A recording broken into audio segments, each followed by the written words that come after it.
Guys, amazing job. I've already said this is probably one of the best films of the year. It's incredible. Oh, thank you. But in any universe, you kind of have to create your own kind of rules. And even as mind-bending as this is, especially with multi-dimensions, what were some of the rules you guys created for the Spider-Verse?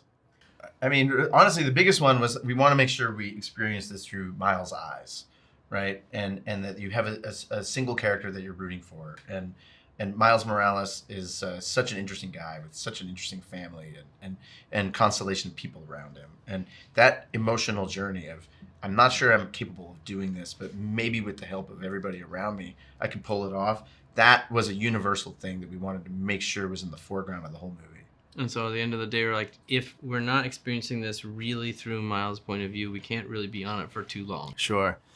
Is there anything you guys learned from working on the Lego movie that you were either able to take with this, or even stuff that you didn't learn negatively on the Lego movie? I mean, I would say that we learned that the audience rewards risk, and that movie, took a lot of weird risks, and we weren't sure if anybody would like it, and it didn't really matter to us. We wanted to make sure that we're always pushing the boundaries forward. So it really just raised the bar for what we thought people would accept.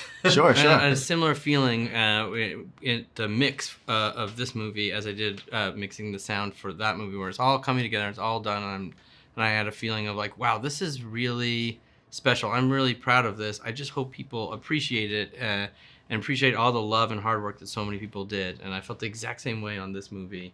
And it's really, really nice to see when people seem to actually be appreciating it. And in both films, there's a sincerity to the message of it. And it's a message of inclusion and empowerment. That heroism is not limited to a group of elite people. That it's accessible to everybody and belongs to all of us. And it's a responsibility of all of us. Yeah. That we're counting on you and everyone. Right. One cool thing about this that I hope doesn't go overlooked is the song selections and the soundtrack. How did that come about? Because the music is its own thing too, and it just plays together so well in this world. Well, everybody has their own soundtrack, right? Sure. Especially these days, and we wanted to make sure that when we were with Miles, that the movie sounded like something that Miles would be listening to, like his personal playlist. And right. then we went to Uncle Aaron's.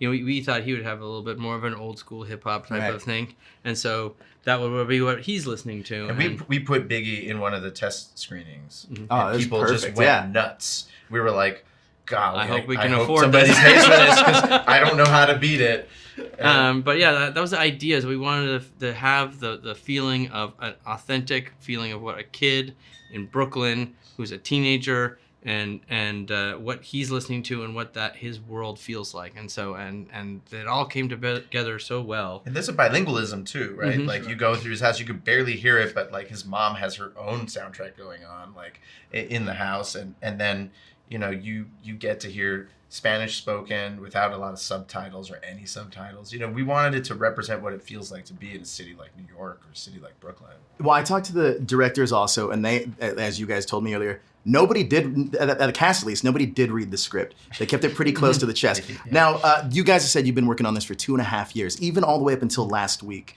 I would assume that you've had plans to flesh out Miles even further. Yes or no? We have a lot of ideas. And it's such a character of Miles is someone that we've fallen in love with and we love from the books, but now we feel like protective of him. Yeah. And so there's so many possibilities with the multiverse, there's so many ways to go with what Miles would be like now that he's comfortable in his skin and is comfortable in his suit.